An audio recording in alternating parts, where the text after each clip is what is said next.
कहीं हनुमान विपत्ति प्रभु सोई, कहीं हनुमान विपत्ति प्रभु सोई, जब तक भजन ना सुमिरन हो। राम सिया राम सिया राम जय राम, सिया राम सिया राम जय राम,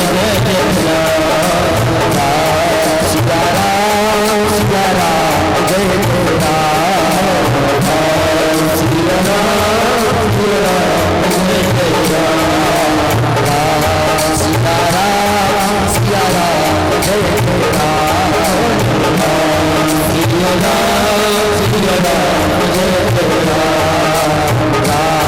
सिया राम सिया राम जय राम, सिया राम सिया राम जय राम।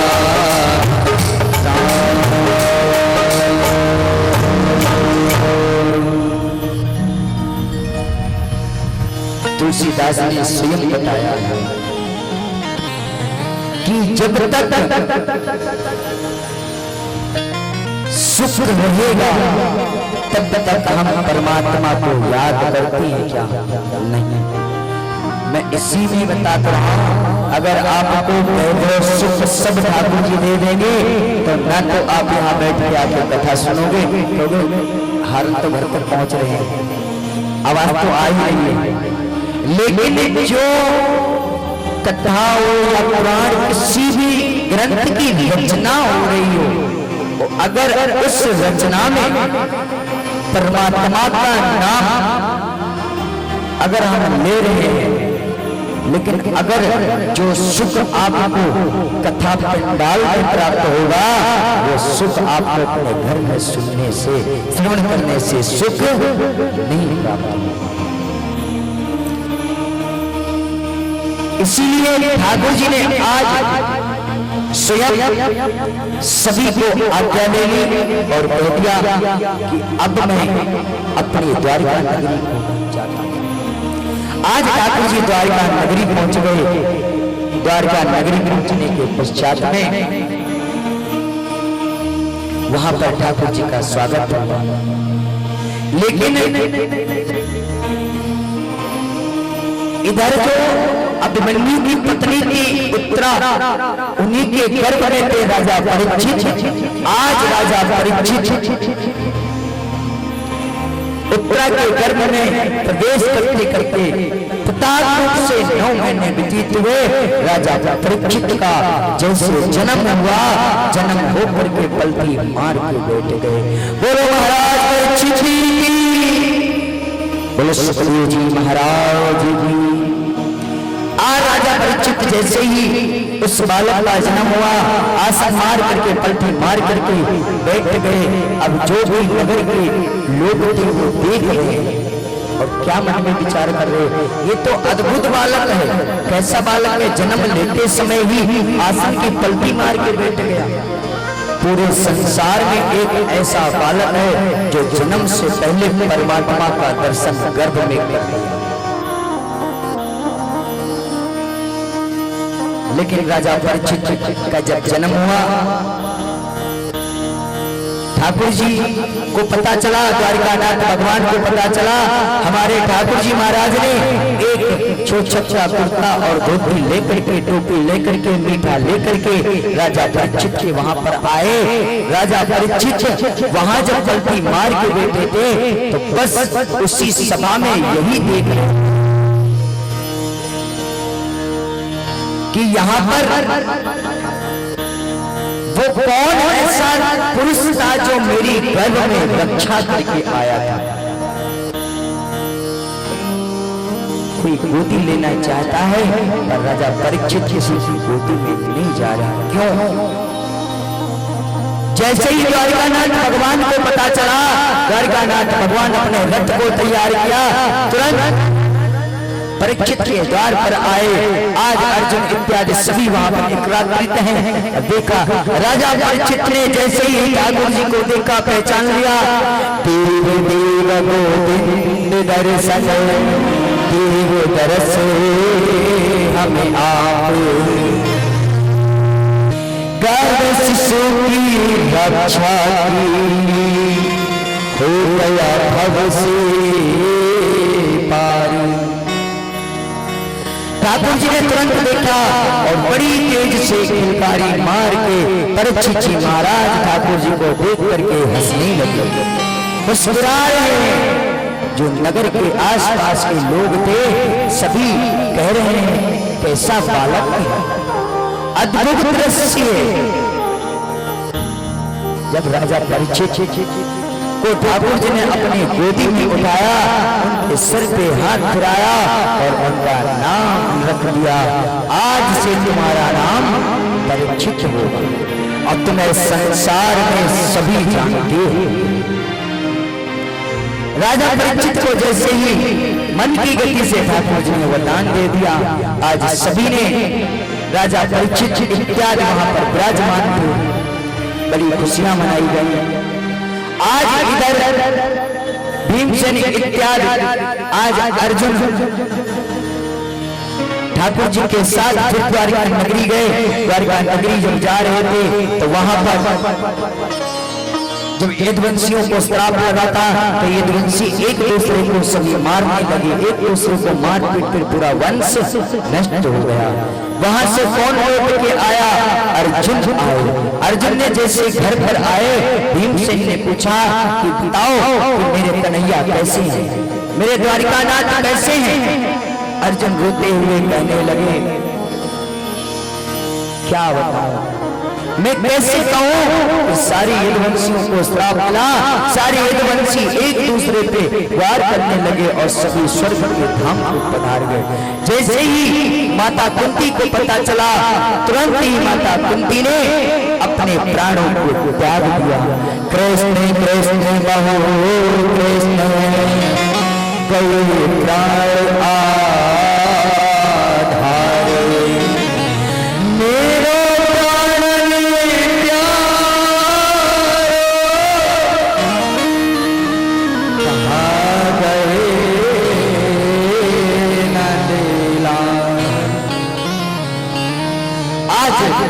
इधर भीमसेन ने माता कुंती ने अपने प्राणों को त्याग दिया। इधर युधिष्ठिर जी ने तुरंत ही राजा परीक्षित जो छोटे थे उनको राजपाट इत्यादि सब कुछ समर्पित करके वहां से सीधे वो भी अपने प्राणों को त्याग कर दिया। और जाते जाते उन्होंने 4 बातों को परीक्षित जी को बता दिया कि कभी अपने जीवन में आंखों के सामने पाप कर्म होते मत। दूसरा ये कह दिया तुम भारत के सम्राट हो, और जो भारत का सम्राट होते हैं उनकी क्या होता है उनका कि प्रजा की रक्षा करना। तुम्हारी शरण में अगर शत्रु भी आ जाए तो उसे क्षमा कर दो।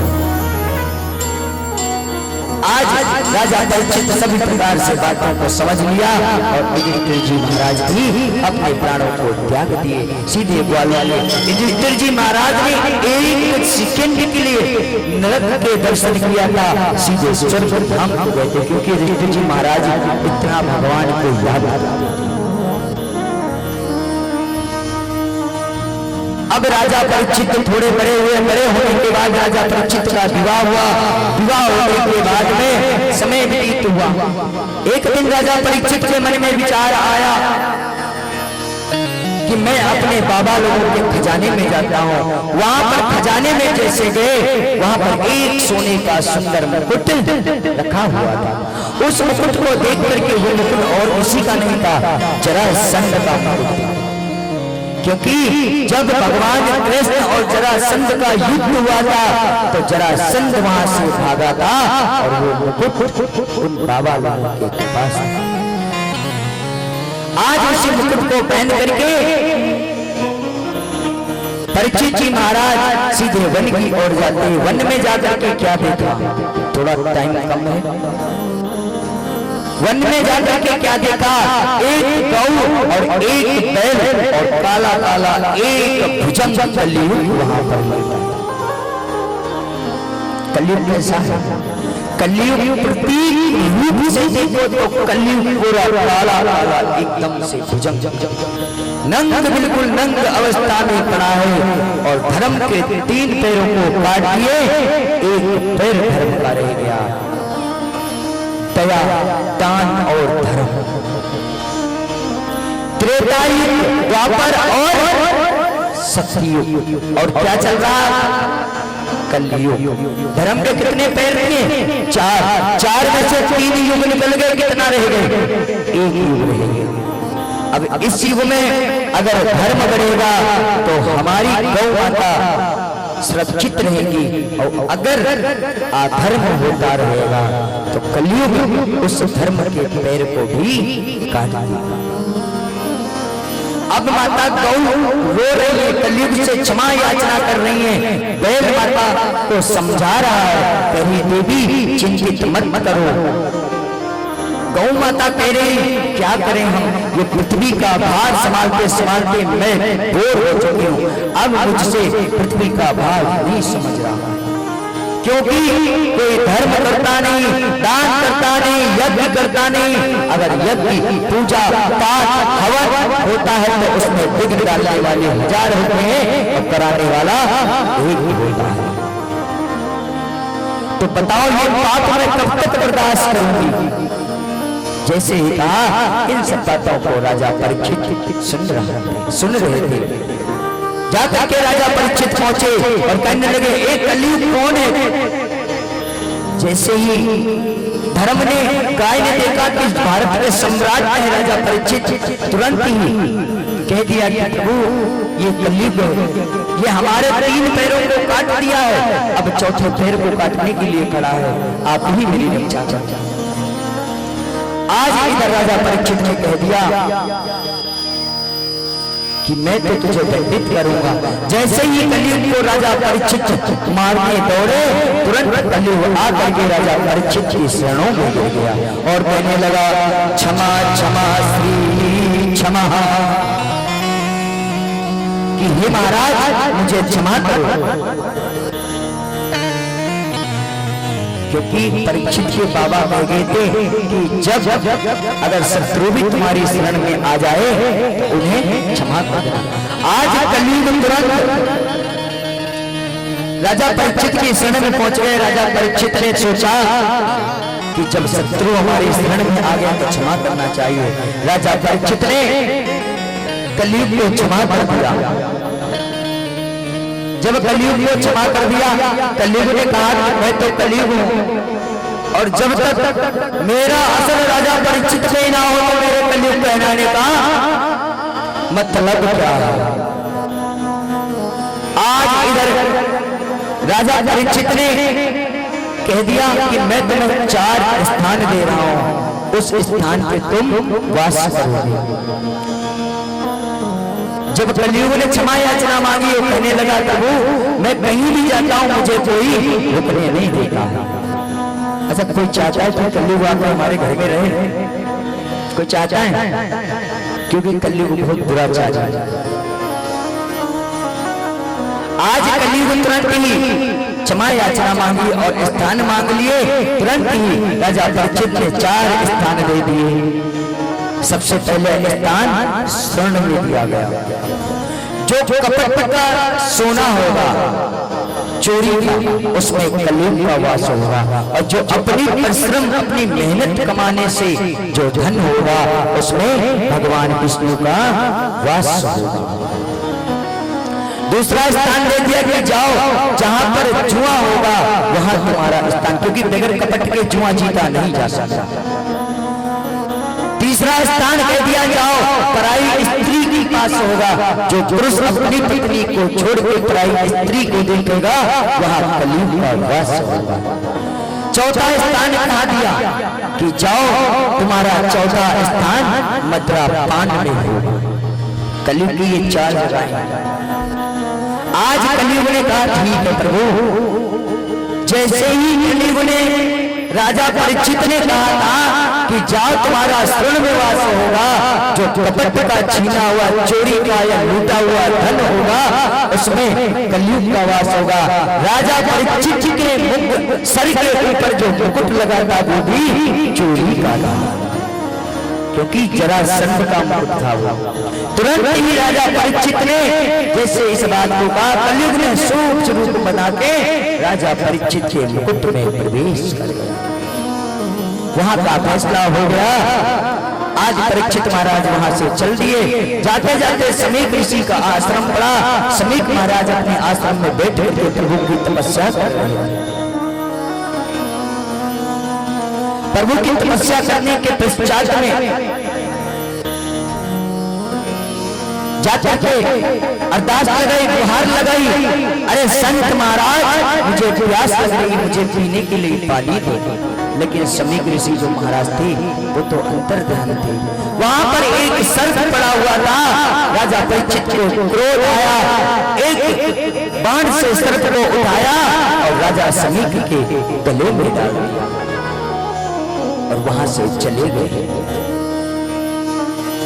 जैसे ही वहां से चले गए तुरंत ही समीक ऋषि का पुत्र आया श्रृंगी ऋषि। क्या देखा कि राजा परीक्षित ने मेरे पिता के गले में मरा हुआ सर्प डाला।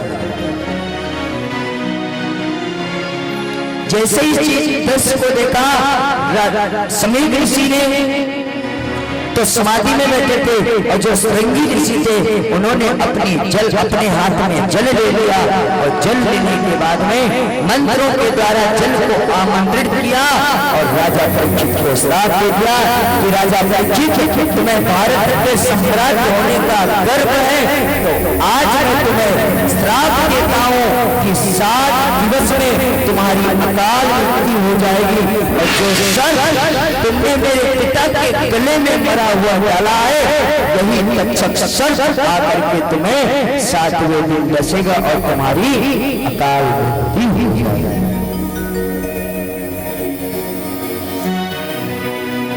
जैसे ही श्राप किया पूरे ब्रह्मांड में संतों को पता चल गया कि भारत के सम्राट को आज श्रृंगी ऋषि ने अब जो बाण निकल गया वो लौट कर नहीं आ सकता।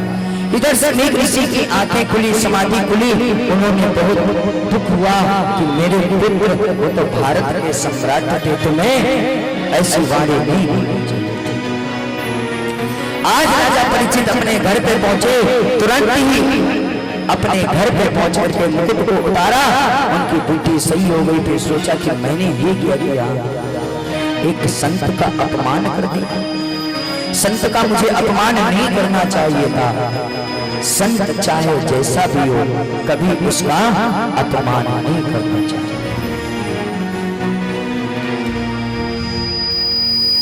जैसे ही राजा परीक्षित को श्राप हुआ, राजा परीक्षित अपने घर पे गए और आज श्रृंगी ऋषि के छोटे छोटे शिष्यों ने जाकर के बताया कि तुम्हें मेरे गुरुदेव ने श्राप दे दिया है, अपनी 7 दिन में मुक्ति का उपाय कर लो। बस 2 मिनट की बात है, बैठ जाओ। आरती करा रहे हैं, हम भी कोई विराम कर रहे हैं।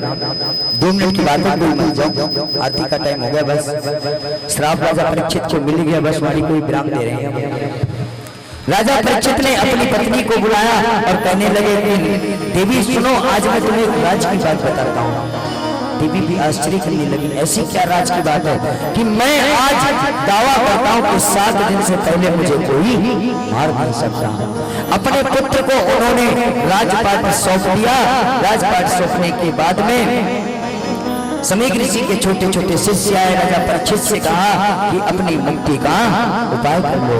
आज राजा परीक्षित हाथ में कमंडल लेकर के अपने घर को त्याग करके सीधे हरिहर गंगा के किनारे पहुंच गए। जैसे ही गंगा के किनारे पहुंचे वहां पर ऐसा वातावरण बनने लगा जैसे कुंभ जैसे वातावरण। सभी संत जो भी सुनता, भाई भारत के प्रधानमंत्री नरेंद्र मोदी, ऐसे ही भारत के जो सम्राट थे वो राजा परीक्षित थे।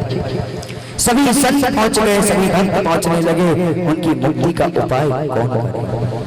किसी ने मुक्ति का उपाय नहीं करा। एक ही ऐसे दिगंबर संत थे जिनका राजा परीक्षित की सभा में कल आगमन होगा। बोलो भागवत महापुराण की, बोलो बाबा बिहारी लाल की, बोलो सावरे सरदार की, बोलो परीक्षित महाराज